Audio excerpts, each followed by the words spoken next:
కథ ఆమె ఓ త్యాగమూర్తి. రచయిత రాజీవ్ గారు. స్వరం నాగమౌనిక. రామభద్రాపురం. సమయం అర్ధరాత్రి 2:35.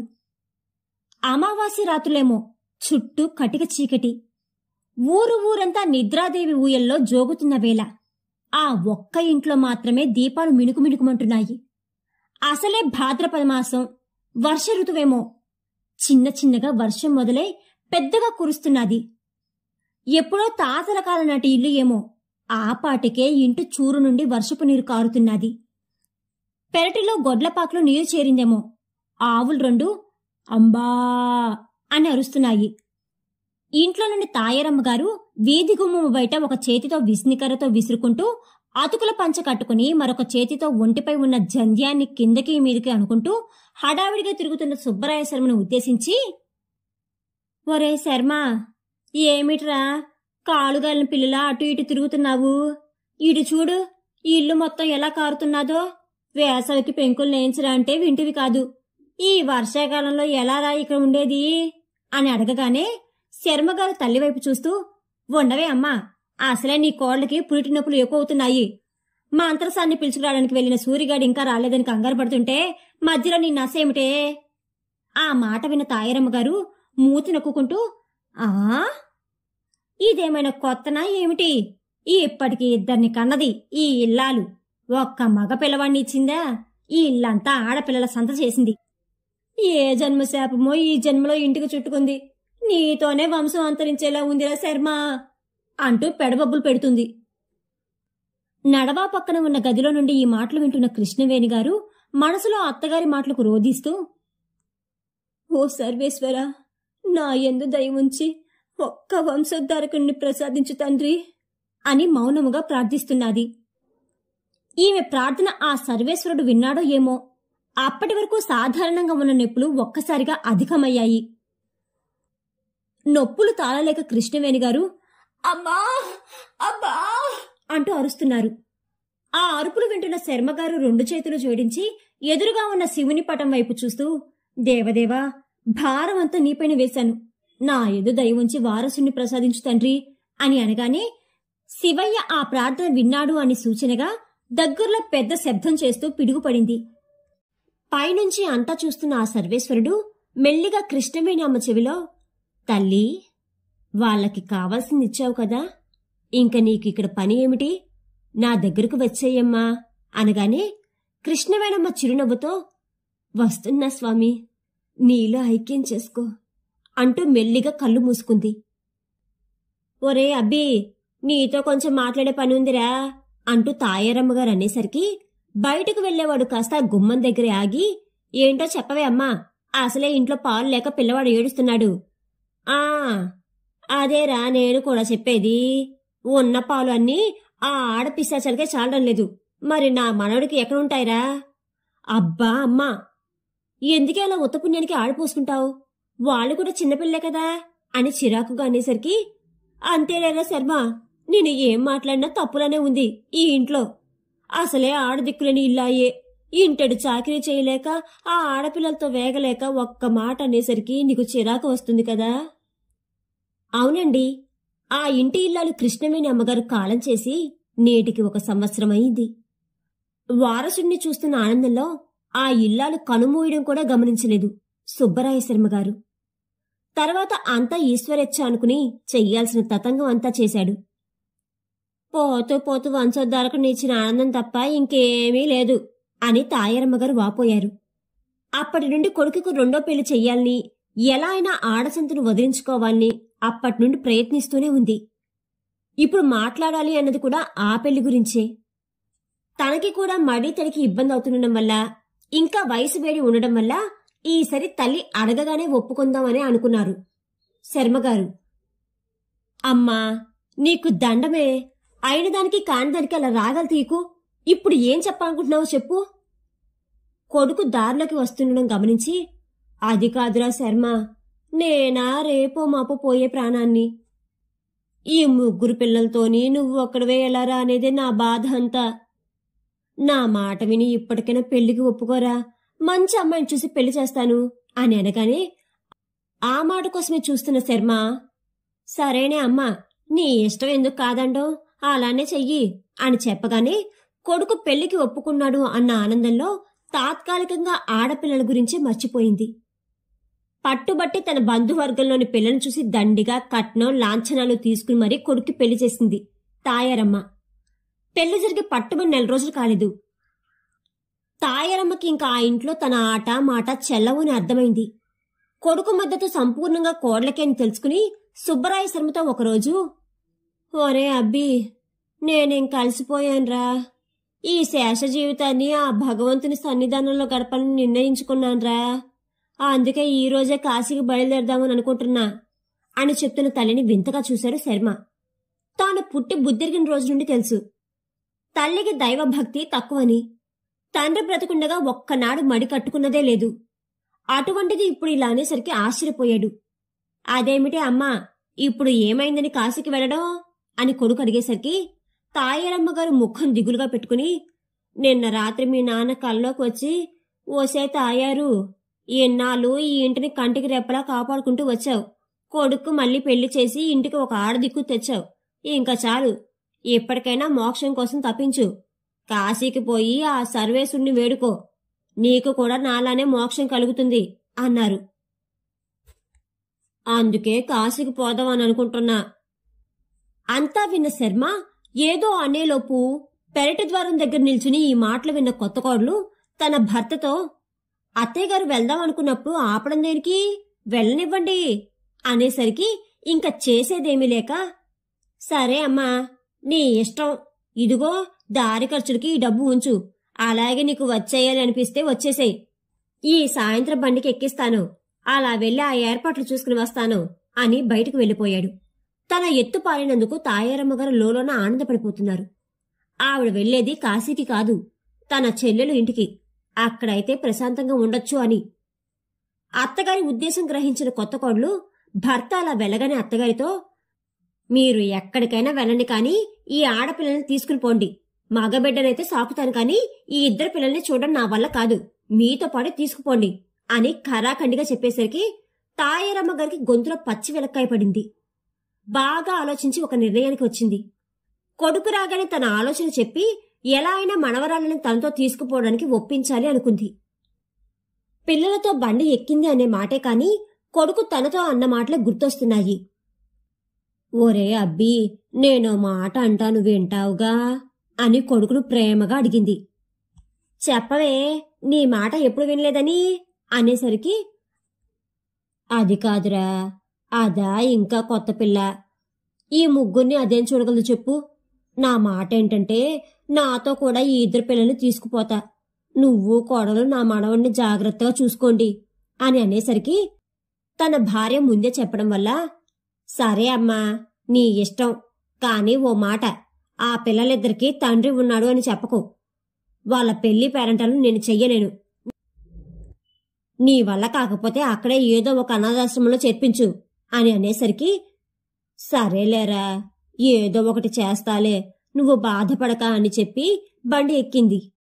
ఇప్పుడు ఈ పిల్లల్ని ఏం చెయ్యాలి అని ఆలోచిస్తున్న తాయారమ్మకి రెండో పిల్ల ఏడుపు వినబడి, ఏం మాయరం వచ్చిందే అలా ఏడుస్తున్నావు అనుకుంటూ, ఆకలేస్తుందేమో అని పాల కోసం అటు ఇటు చూడడం మొదలెట్టింది. తాయారమ్మ ఎదురుగా కూర్చున్న ఓ దంపతులు ముసలావిడ అవస్థ చూసి, అయ్యో బామ్మగారు, పిల్లకి ఆకలవుతున్నట్లుంది, తల్లి లేకుండా ఇంత చిన్నపిల్లలతో ఎందుకండి బయలుదేరారు అనేసరికి ముఖం దీనంగా పెట్టి, వీళ్ళు నా మనవరాళ్ళు, కోడలు కాలం చేసింది, కొడుకు ఇంకో పెళ్లి చేసుకున్నాడు, కొత్త కోడలు పిల్లల్ని చూడనివ్వడం లేదు, అందుకే ఆ బాధలు చూడలేక పసిపిల్లల్ని పట్టుకుని కాశీకి పోదామని బండెక్కాను. కానీ ఈ వయసులో వీళ్ళ బాధ్యత ఎలా అని ఆలోచిస్తున్నాను అని చెప్పింది. తాయారమ్మ ముసలి కన్నీరుకి చెలించిపోయిన ఆ దంపతులు, బామ్మగారు, మీరు ఏమీ అనుకోను అంటే ఒక మాట, మాకు పెళ్లి జరిగి 10 సంవత్సరాలయ్యింది, కాని పిల్లలు కలగలేదు, తిరగని గుడి లేదు, మొక్కని దేవుడు లేడు, ఇంకా పిల్లలు పుట్టే అవకాశం లేదు అని ఈ మధ్య తెలిసింది.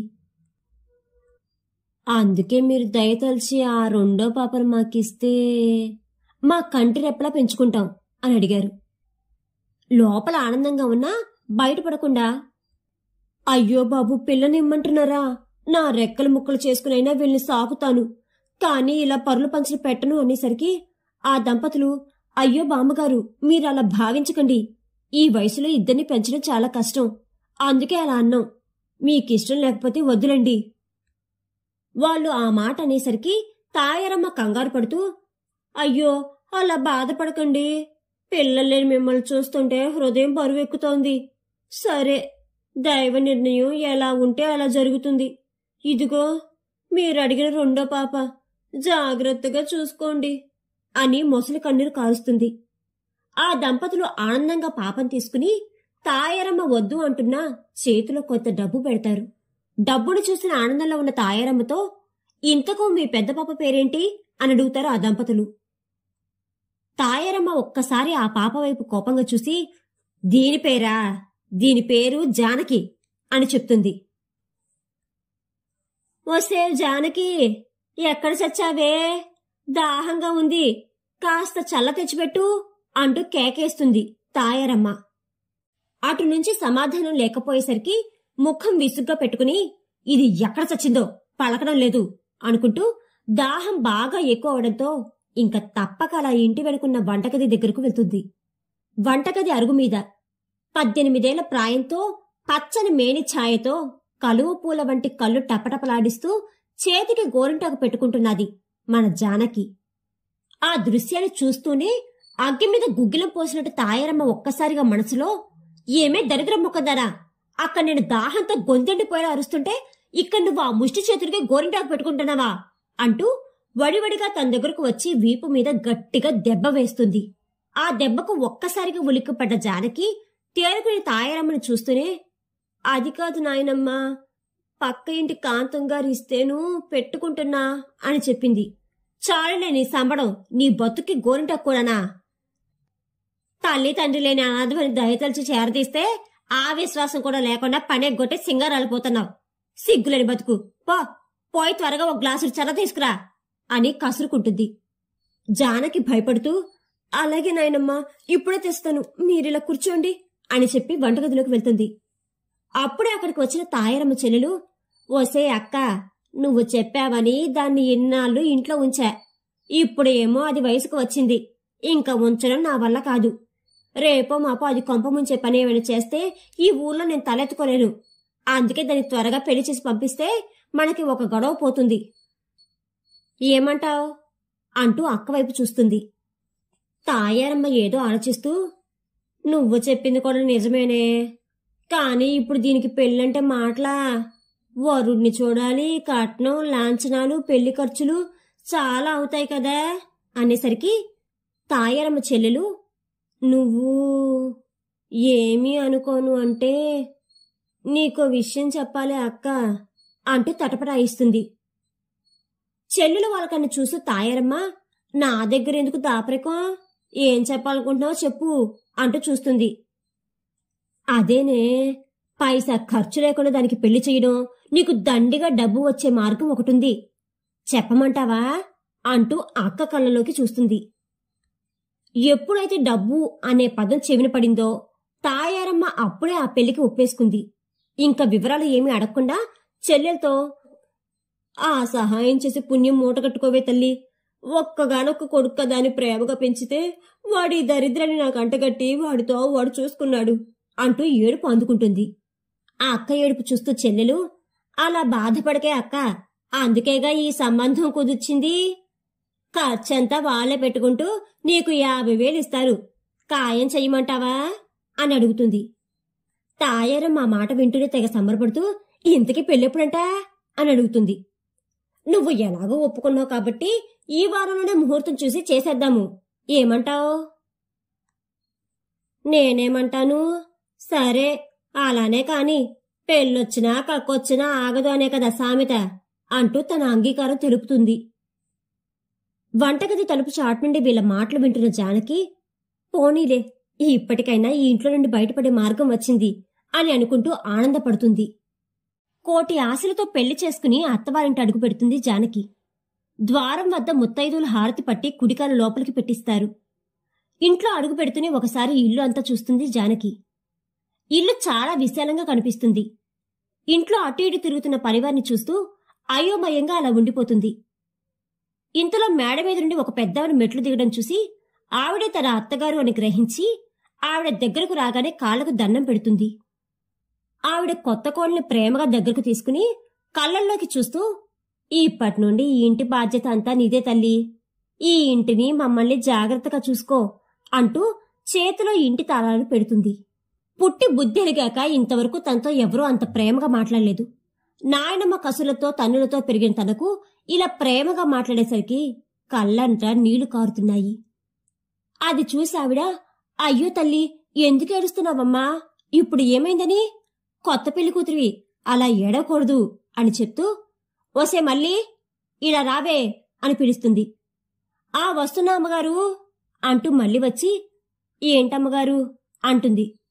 ఆవిడ మళ్ళీతో, ఇదిగో కొత్త కోడల్ని పైన గదిలోకి తీసుకెళ్ళు అని చెప్తూ కోడలి వైపు చూసి, ఈ పూటంతా విశ్రాంతి తీసుకో తల్లి, మళ్ళీ రాత్రికి పూజ అలానే కార్యం ఉంటుంది అని చెప్పి ఆవిడ వెళ్ళిపోతుంది. ఆఖరున ఆవిడ చెప్పిన కార్యం అంటే అర్థం తెలియని జానకి మళ్ళీతో, ఆ అత్తగారు కార్యం అంటున్నారు అంటే ఏంటి అని అడుగుతుంది.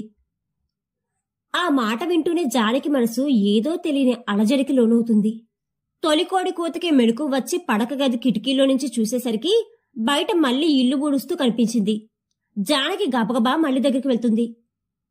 పొద్దునే బయటకు వచ్చిన జానకిని చూసి, అదేటి అమ్మాయి గారు అప్పుడే లేచినారు, కళ్ళు చూడండి ఇంకా ఎర్రగా ఉన్నాయి అంటూ ముసిముసిగా నవ్వుకుంటుంది. జానకి అమాయకంగా, అదేంటి మళ్ళీ నా పని నువ్వు చేస్తున్నావు, ఆ చీపురు ఇలా ఇవ్వు నేను ఊడుస్తా అని చీపురు ముట్టుకునేసరికి మళ్ళీ గాబరా పడుతూ, మీరు ఊడవడం ఏటి తల్లి, మీరేంటి కోడలు, మీరు పని చేయడం గాని సుభద్రమ్మ గారు చూస్తే నా పని అంతే, ఇంకా అలా కూర్చుని కబుర్లు చెప్పండమ్మా, ఈ పనంతా నేను చేసేస్తా అని చెప్పేసరికి జానకి ఇంకా ఏమీ అనలేక అక్కడ ఉన్న అరుగు మీద కూర్చుంటుంది. మళ్ళీ, అమ్మాయి గారు మీరు ఏటి అనుకోనంటే నేను ఒకటి అడగనా? జానకి నవ్వుతూ, అడుగు మళ్ళీ అంటుంది. మళ్ళీ తలగొక్కుంటూ పళ్ళు బయటకు కనిపించేలా అందంగా నవ్వుతూ, మరీ మరీ అదేనమ్మా రేత్రి ఎలా గడిచింది అని అడిగి సిగ్గుపడుతుంది. మళ్ళీ ఆ మాట అడిగేసరికి జానకి రాత్రి జరిగిందంతా గుర్తొస్తుంది. రాత్రి గదిలో మళ్ళీ చెవిలో చెప్పింది తలుచుకుంటూ కొంత బెరుకుగా కొంత సిగ్గుగా ఆ అమ్మలక్కలందరూ కలిసి గదిలోకి నెట్టగా నెమ్మదిగా అడుగులు అడుగు వేసుకుంటూ లోపలికి వెళ్తుంది. ఆ గదిలో పెద్ద మంచం, దాని నిండా పూలు, పక్కన తను ఎప్పుడు చూడని ఆహార పదార్థాలు, రకరకాల పళ్ళు, మంచి వాసన వెదజల్లుతున్న అగరబత్తులు చూసి అక్కడ తన భర్త కనబడక గోడవారుగా నిల్చుంటుంది. కొంతసేపటికి తలుపుల దగ్గర అలికిడి అవ్వగా అటువైపు చూస్తుంది. తన భర్త తూలుతూ తలుపు దగ్గరికి వేస్తున్నాడు. తన దగ్గర నుండి ఏదో భరించలేని వాసన వస్తున్నది. భయంతో అలా గోడ దగ్గర నిల్చుండిపోయింది. ఆ గదిలో తను కూడా ఉన్నాది అనే ఆలోచన లేకుండా అలా తూలుతూనే వెళ్లి మంచం పైన పడి ఏదో కలవరిస్తూ పడుకుండిపోయాడు. ఏమి చెయ్యాలో తెలియక తాను కూడా అక్కడే కిటికీ వారుగా పడుకుంది. మళ్ళీ గట్టిగా అమ్మాయి గారు అని కేకేసేసరికి ఈ లోకంలోకి వచ్చి, ఏంటి మళ్ళీ అని అడుగుతుంది. మళ్ళీ నోరు తెచ్చుకుని, బాగుందమ్మా వరస, నేను అడిగిన దానికి సమాధానం చెప్పకుండా ఏదో ఆలోచిస్తూ మళ్ళీ నన్నంటారే అనేసరికి ఏదో చెప్పబోయిందల్లా ఇంట్లో నుండి అత్తగారు పిలిచేసరికి, ఆ వస్తున్న అత్తయ్యగారు అంటూ లోపలికి వెళ్ళిపోతుంది. వెళ్తున్న జానకినే చూస్తూ మళ్ళీ మనసులో, దేవుడా ఈ అమ్మని ఆ అబ్బాయి గారిని జాగ్రత్తగా కాపాడు తండ్రి అని వేడుకుంటుంది. గత 3 రోజులుగా జానకి ఒకటే గమనించింది. పొద్దున లేస్తూనే బయటికి వెళ్లే భర్త తిరిగొచ్చేది రాత్రికి. ఎక్కడికి వెళ్తారో అని అత్తయ్యగారిని అడుగుదామనుకున్నా మళ్ళీ ఏమనుకుంటారో అని భయం. కాని మనసులో మాత్రం భర్త కనీసం తను చూడడం కూడా లేదని బాధపడుతుంది. రోజులాగే రాత్రి తినేసి గదిలోకి వెళ్లిన జానకి ఎదురుగా మంచం మీద కూర్చున్న భర్తను చూసి ఆశ్చర్యం, ఆనందం కలిగింది. ఆయన దగ్గరికి వెళ్ళమని మనసు చెప్తున్నా భయంతో అలానే గోడ దగ్గర నిల్చుంది. ఎదురుగా ఎవరో నిల్చోవడం గమనించి తల పైకెత్తి చూస్తాడు. గోడవారుగా నిల్చున్న జానకిని చూసి కోపంతో, ఏ అమ్మాయి, ఎవరు నువ్వు, నా గదిలో ఏం చేస్తున్నావు అని గట్టిగా అడుగుతాడు. భర్త అలా అడిగేసరికి జానకి ఒక్కసారిగా కొయ్యబారిపోయింది. మనసులో అనుమానాల తుఫాన్లా చెలరేగుతున్నా కన్నీటిని అదిమిపెట్టి తడారిపోతున్న గొంతుతో బాధగా, నేనండి, 4 రోజుల కిందట మీతో తాళి కట్టించుకున్న మీ భార్యని అని చెప్తుంది. ఆ సమాధానం వినేసరికి అతను అగ్గి మీద పడ్డ గుగ్గిలంలా కోపంగా, ఛీ, నువ్వు నా భార్యవేంటి? ఏదో మా అమ్మ బాధ చూడలేక నీకు తాళి కట్టాను, అంతేకాని నిన్ను ఏలుకోవాలని కాదు. అయినా చెప్తున్నా విను, నాకు ఇదివరకే పెళ్ళయింది, 2 పిల్లలు కూడా ఉన్నారు. అనుకోకుండా నా భార్య నన్ను వదిలే ఆ దేవుడి దగ్గరకు వెళ్ళిపోయింది. అప్పటి నుండి నేను ఇలా పగలంతా వ్యాపారాలు చూసుకుంటూ రాత్రంతా మత్తులో ఉంటూ తన్ని మర్చిపోతున్నా అంటూ జానకి వైపు చూసి, నేను నా భార్య స్థానంలో నిన్ను చూడలేను. 10 మందిలో తాళి కట్టాను కనుక నిన్ను బయటకు పంపలేను. బయట ప్రపంచానికి నువ్వు నా భార్య స్థానంలో ఉన్నా నా మనసులో ఈ గదిలో నీ స్థానం మాత్రం ఆ గోడ దగ్గరే. సాహసించి నా దగ్గరకు రావని చూశావో నాలో మృగాన్ని చూస్తావు, జాగ్రత్త అని చెప్పి దీపాలు ఆపి మంచం మీద అటు తిరిగి పడుకుండిపోతాడు. ఆ చీకటిలో అప్పటికే గట్టుదాటిన వరద గోదారిలో కన్నీళ్లు కారుతున్నా ఈ మాత్రం స్థానం తనకిచ్చినందుకు సంతోషపడుతూ అలా గోడవారుగా పడుకుంటుంది. కాలం, దీని గురించి చెప్పాలి అంటే ఒక జీవితం చాలదు. మనుషుల్ని మనసుల్ని, బాధని బంధాల్ని, సుఖాన్ని దుఃఖాన్ని తనలో కలుపుకుంటూ ఏ ఒక్కరి కొరకు ఆగదు. దాని మానాన అది గడిచిపోతుంది. అలా కాలంతో పాటు జానకి జీవితం కూడా సాగిపోతున్నది. అందరి ముందు బాధ్యతగా ఉండే భర్త పడక గదిలో కనీసం మనిషిలా కూడా చూడడు. పెళ్ళై 2 ఏళ్లవుతున్నా ఇంకా కడుపు పండడం లేదేంటని చుట్టుపక్కల వాళ్ళంటున్నా మనసులో బాధపడడం తప్ప ఇంకేం చేయలేకపోతున్నది. అత్తగారు గతించి 2 ఏళ్లయ్యింది. ఇప్పటికీ ఆ రోజు ఆవిడ చెప్పిన మాటలే మదిలో మెదులుతున్నాయి.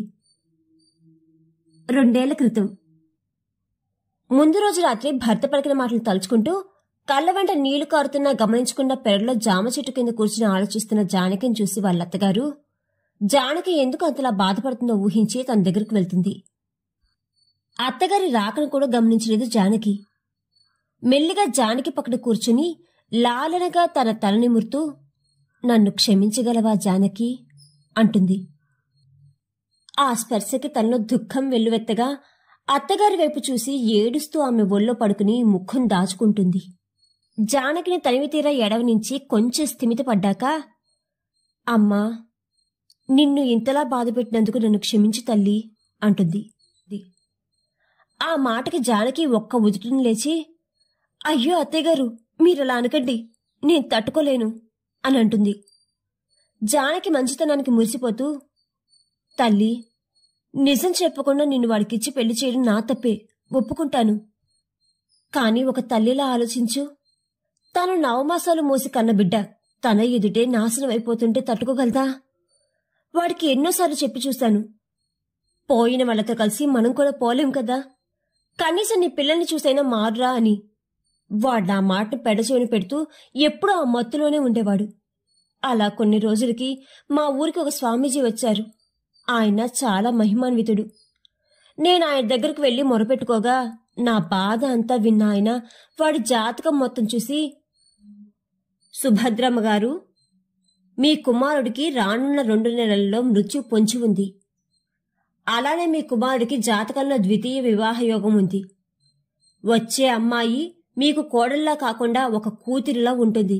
అలానే తన జాతక గ్రహబలం చేత మీ పుత్రుడి అపమృత్యువు కూడా పోతుంది.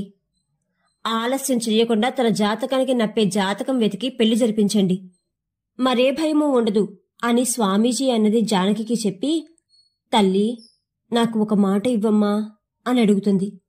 జానకి అత్తగారు చెప్పింది అంతా విని, ఏంటత్తయ్య ఆ మాట అని అంటుంది. వాడికి పిల్లలంటే చాలా ఇష్టం. పెద్ద కోళ్లు పోయాక వీడు మత్తుకి అలవాటు పడి ఇంటికి కూడా రావడం మానేశాడు. ఒకవేళ ఇంటికి వచ్చినా ఒళ్ళు తెలియని స్థితిలో ఉండేవాడు. వీడిని ఇలా చూసి పిల్లలు ఎక్కడ అసహ్యించుకుంటారో అని భయపడి పిల్లల్ని అమ్మమ్మగారింటికి పంపించాను. నువ్వు ఇప్పుడు వచ్చావు కనుక పిల్లల్ని పంపించమని కబురు పంపాను. రేపో మాపో వాళ్ళు వస్తారు. నువ్వు వాళ్ళని ప్రేమగా కన్నతల్లిలా చూసుకో. నీ ప్రేమ చూసి వాళ్ళు తప్పకుండా మార్పు వస్తుంది. అంతవరకు ఎట్టి పరిస్థితుల్లోనూ ఈ గడప దాటనని మాట ఇవ్వు తల్లి అని చెయ్యి జాపింది సుభద్రమ్మగారు. తనలో రేగే ఆలోచనలను అలజడిని పక్కన పెట్టి అత్తగారి చేతిలో ప్రమాణం చేసింది. తన కట్టె కాలే వరకు ఈ గడప దాటను అని. ఆ రోజు మొదలు పిల్లల్ని కంటికి రెప్పలా చూసుకునేది. అత్తగారు ఉన్నంత వరకు అనుకువగా ఉన్న భర్త ఆవిడ తదనంతరం విచ్చలవిడిగా తిరగడం, తాగడం మొదలుపెట్టాడు. కాలం గడుస్తున్నా భర్తలో తాను ఆశించిన మార్పు కనబడకపోయేసరికి ఇంకా ఆ విషయం ఆలోచించడం మానేసి పిల్లలపై పూర్తి శ్రద్ధ పెట్టింది. చూస్తుండగానే భర్త వ్యసనాలకు ఆస్తి మొత్తం హారతి కర్పూరంలా కరిగి 100 ఎకరాలు కాస్త 1 ఎకరంకి వచ్చి అప్పులు తీర్చడానికి ఉన్న ఇల్లమ్మి నీలో నీడలేక రోడ్డున పడ్డ కుటుంబాన్ని తన భుజాలపై మోస్తూ ఆ ఇంట్లో ఈ ఇంట్లో పనులు చేస్తూ కాలాన్ని నెట్టుకొస్తున్నది జానకి. పెద్ద పిల్లవాడు 10వ తరగతి పాస్ అయ్యాక వాళ్ళ మేనమామలు వచ్చి ఇక్కడే ఉంటే వాళ్ళ తండ్రిలానే వీడు వ్యసనాలకు బానిసవుతాడని, పిల్లల బాధ్యత తాము తీసుకుంటామని చెప్పి ఇద్దరినీ తీసుకుపోయారు. 17 సంవత్సరాల తరువాత లాన్లో పేపర్ చదువుతూ కాఫీ తాగుతున్న నాకు మా వాచ్మెన్ అరుపులు విని గేటు వైపు చూశాను. ఎదురుగా ఒక ఆమె నా వైపు చూపిస్తూ వాచ్మెన్కి ఏదో చెప్తున్నది. ఆవిడ ఏం చెప్తున్నాదో, వాడు ఎందుకు అరుస్తున్నాడో అర్థం కాక వాడిని పిలిచి ఆమెను లోపలికి పంపమన్నాను. వాడు అలానే సాబ్ అని చెప్పి ఆమెను తీసుకొచ్చి నా ముందు నిల్చోపెట్టాడు. తెల్లబడిన జుత్తు, నిద్రలేక లోపలికి డోక్కుపోయిన కళ్ళు, మాసిన రంగు, చేతిలో బట్టల మూట.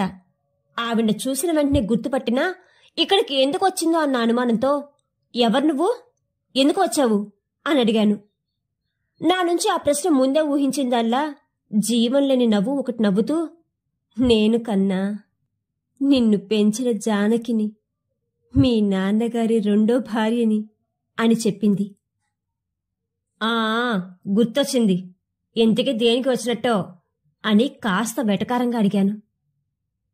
నవమాసాలు మొయ్యకపోయినా, పాలిచ్చి పెంచకపోయినా కళ్ళల్లో పెట్టుకుని పెంచిన బిడ్డ అలా అడిగేసరికి కాలే కడుపు అన్నమో రామచంద్ర అని అంటున్నా నిలబడే శక్తి లేకపోయినా ఆత్మాభిమానం అడ్డొచ్చి, ఏమీ లేదు కన్నా, ఒక్కసారి నిన్ను చూడాలనిపించి అని మాట పూర్తవకుండానే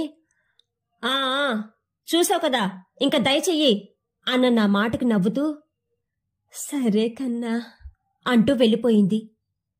అరుణోదయ వృద్ధాశ్రమం.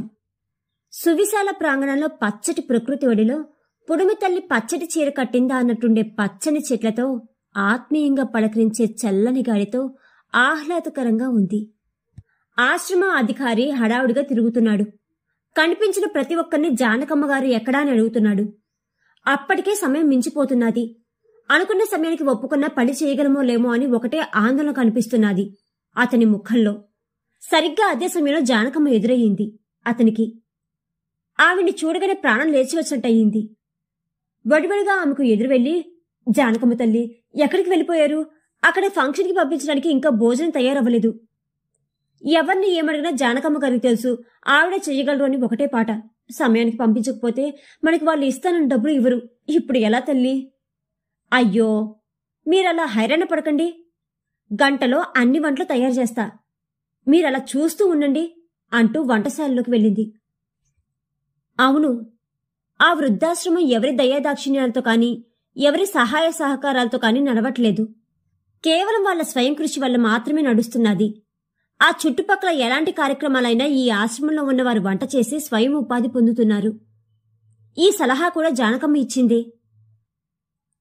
ఆకలితో అలమటిస్తూ పెంచిన కొడుకు దగ్గరికి వెళ్లి అవమానం పొంది నడిచే శక్తి లేక రోడ్డు పక్క స్పృహ తప్పి పడిపోయిన తనను ఈ ఆశ్రమ అధికారి చూసి చేరదీశాడు.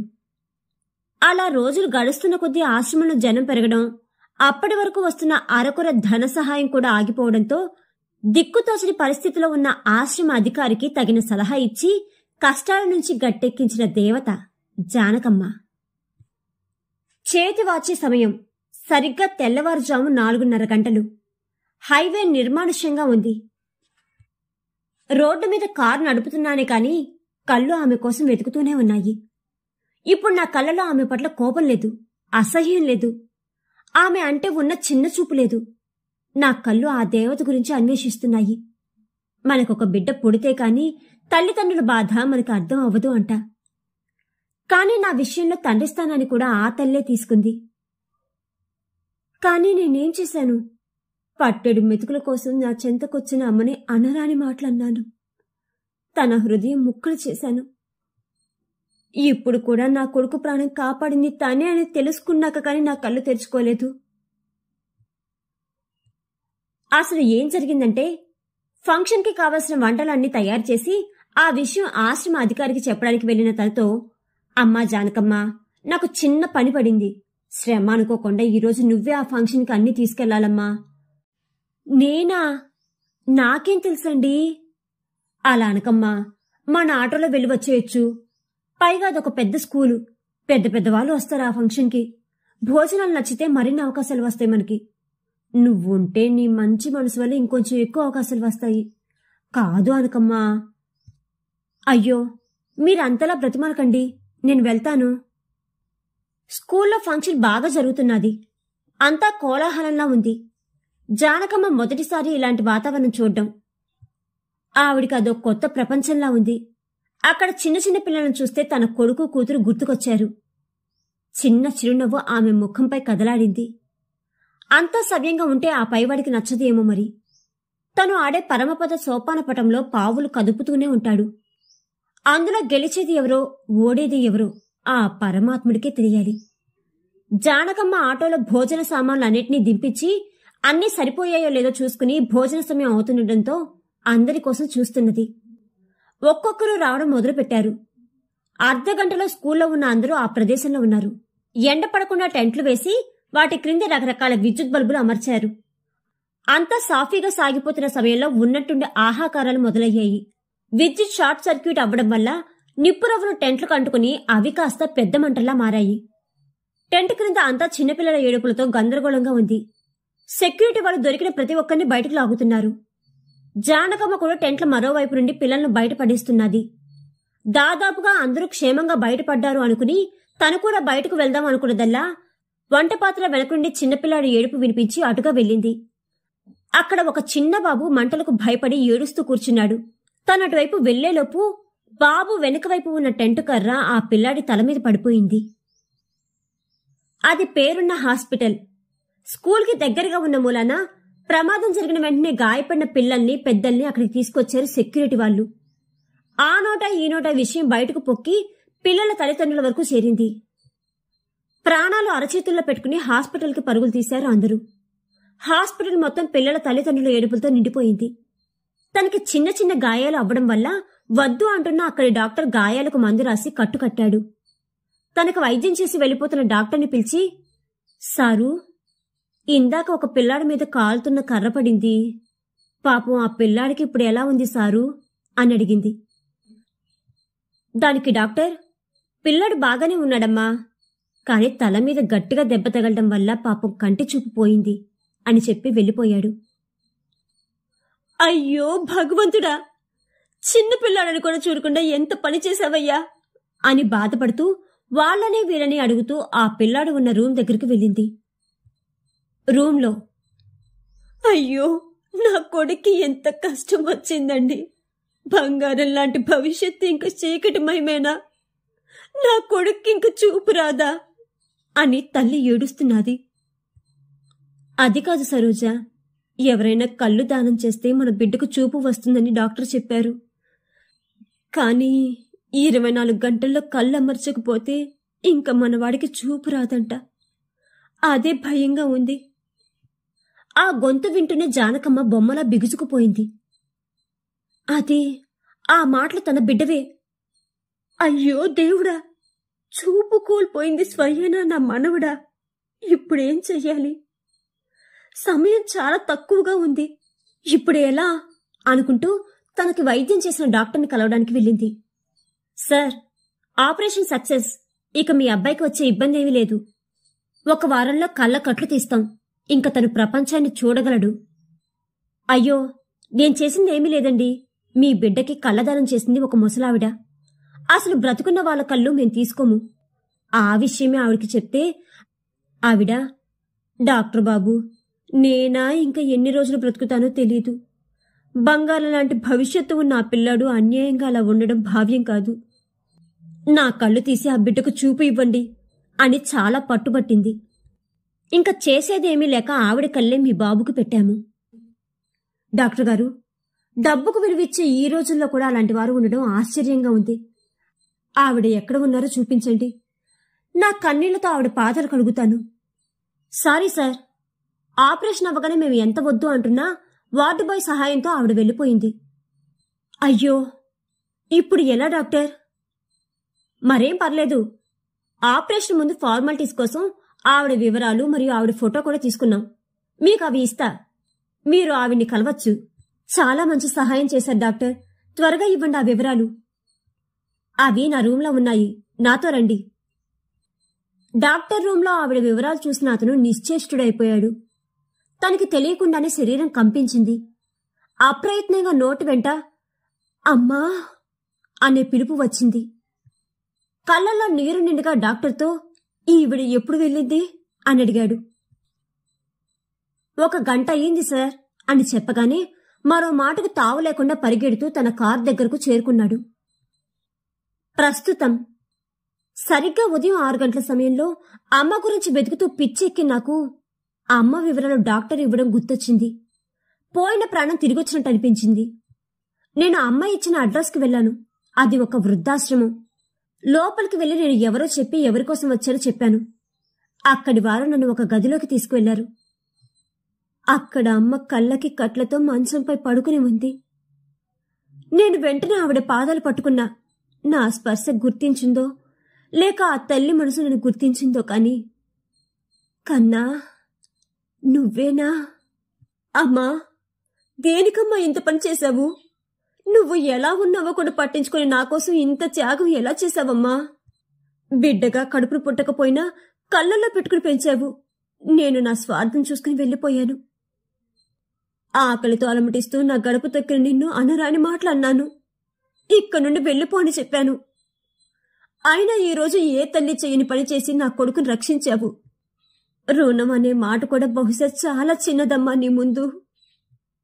ఇప్పటికైనా నా పాపానికి నిష్కృతి చేసుకుంటాను అని కళ్ళ నీళ్లు తుడుచుకుని, పదమ్మా మన ఇంటికి వెళ్ళిపోదాము. నిన్నింక మహారాణిలా చూసుకుంటాను. అంతా విన్న జానకమ్మ, కన్నా అలా బాధపడకు. నేనేం చేశాను? నా మనవడికి కష్టం కలిగితే చూస్తూ ఎలా ఉండగలను అనుకుంటున్నావు? నేనేమీ త్యాగం చేయలేదు కన్నా. అది నా కర్తవ్యం మాత్రమే. ఇంక నీ దగ్గరికి రావడం అంటావా? ఈ పరిస్థితిలో అక్కడికి వచ్చి నేను ఇబ్బంది పడి మిమ్మల్ని ఇబ్బంది పెట్టలేను. దారి తెన్ను తెలియని నాకు ఈ ఆశ్రమం నీడ ఇచ్చింది. ఇప్పుడు ఇదే నా ఇల్లు. ఇక్కడ వాళ్ళకి నేను ఎంతో రుణపడి ఉన్నాను. నన్ను ఇక్కడి వారి నుంచి దూరం చెయ్యకు కన్నా. నీకు ఒక విషయం చెప్పాలి కన్నా. ఏంటమ్మా? ఇంక ఎప్పుడూ ఇక్కడికి రాకు కన్నా. ఇదే నా చివరి కోరిక అనుకో. అమ్మా! అవును కన్నా, ఇలా చెప్పడం తప్పే, కానీ తప్పదు. నువ్వక్కడ, నేను ఇక్కడ. అదే మన ఇద్దరికీ మంచిది. అమ్మా! కన్నా, జీవితంలో చాలా అలసిపోయాను. ఇప్పటికి సేద తీరే సమయం వచ్చింది. ఇంకా ఎలాంటి బంధాలకి బందీ కాను. దయుంచి ఇప్పుడే ఈ క్షణమే వెళ్ళిపోకన్నా. అమ్మా! జానకమ్మ నుంచి ఎలాంటి సమాధానం లేకపోయేసరికి తల్లి మనసు అర్థం చేసుకుని అక్కడి నుంచి వెళ్ళిపోయాడు. కొన్ని కోట్లు ఖర్చు పెట్టినా తల్లిదండ్రుల ప్రేమను కొనలేము. చిన్నతనంలో చెయ్యి పట్టుకుని నడిపించే తల్లిదండ్రులని వారు చిన్నపిల్లలుగా మారే వయసులో వారి చెయ్యి వదలడం అన్యాయం. మనకి పిల్లలు వస్తారు, మనల్ని చూసే పెరుగుతారు. రేపు మన పరిస్థితి కూడా అదే అని గమనించగలరు. రచయిత రాజీవ్ గారు రచించిన ఆమె ఓ త్యాగమూర్తి అనే ఈ కథ కనుక మీకు నచ్చినట్లయితే please like, share and subscribe to our channel.